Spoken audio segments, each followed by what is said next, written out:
So you're the son of a preacher and a Mm. social activist. You grew up in Seattle. How did that environment sort of cultivate who you are as a person or in that early stage and sort of your creative nature? Um, well, Because so I two wouldn't put things. the two things together, like Nike intern and then being from Seattle, son of a preacher, son of a social activist. You need to bridge that gap for me, at least Okay, personally. that's a good way to look at it. So, uh, nature and nurture, right? Like Right. that's what put us here. So from nature, my father being a preacher and my mom being a social activist, and she was also a theater actress. Uh, I do believe there's empathy in my blood. And then growing up in a house that was very open, um, further enriched that, Hmm. and kept all of those kind of epigenetics flipped on, and so yeah, it was, and religion wasn't.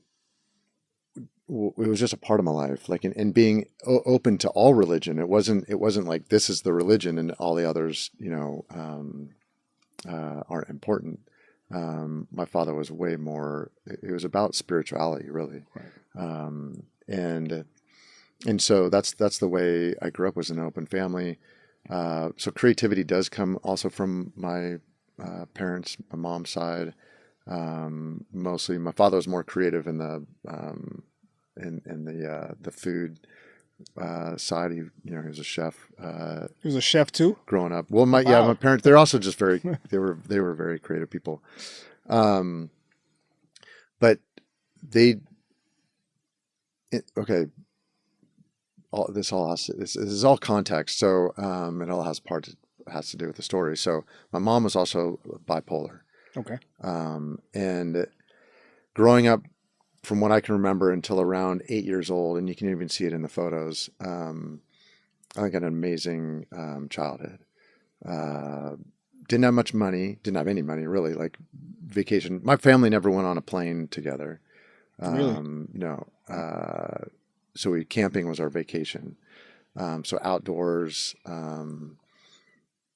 I tell people this about my mom being bipolar, and then also to give context about how important love and beings were to her, and how she informed me, and how, I mean, that's the lessons that she taught me, and the importance of being, um, of loving God's creatures. Her words. If you gave her a gun with one bullet and said you had to fire it at that person or at that animal, do you know what she would do? What would she do?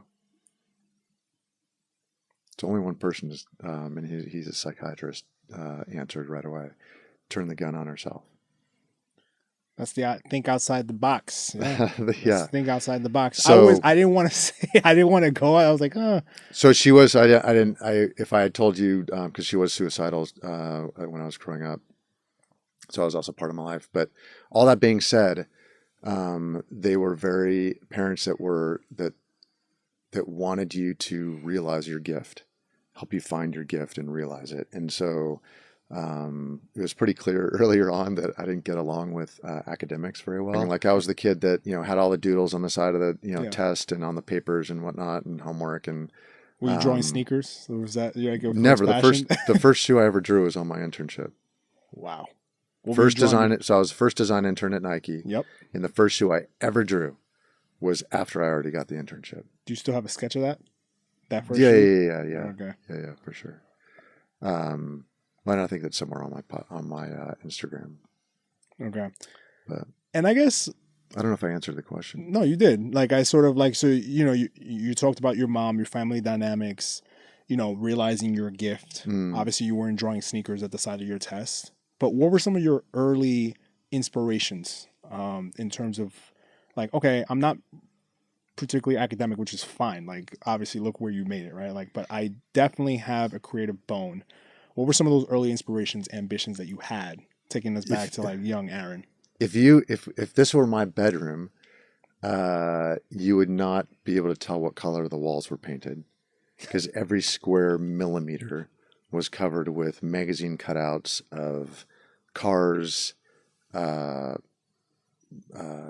fashion things, BMX. I was a I raced BMX growing up. Athletes, people that inspired me, things that I just wanted to be surrounded by, and then music. My mom's father was she came from a wealthy family, and he always he was into just state of the art things, and had really cool stereos and high fidelity systems. And so one thing that she had that I ended up taking was she had this it was like a cassette player, but you could stack cassettes up in this little sleeve, and they would play one side and then spit it out, and drop the next one would drop Yeah. in and spit it out. So you could stack, I think, 6. And so you could play 6 sides of cassettes all back to back to back to back. And I would just stack up music and crank my stereo. I had big monitor speakers, crank my stereo, and just draw for hours. Shut my door because things were going on in my family. Like I said, my mom was bipolar, so there were some episodes that would happen often where I just needed to escape, and my only escape was my bedroom at the time, and or out of the house on my bike. But if it was at night or wherever. And so music was a big influence. Led Zeppelin in particular still is. They're my, if you ask me the question of like, what's the one band or the one, artist you would bring to a deserted island, it would be Led Zeppelin. Led Zeppelin.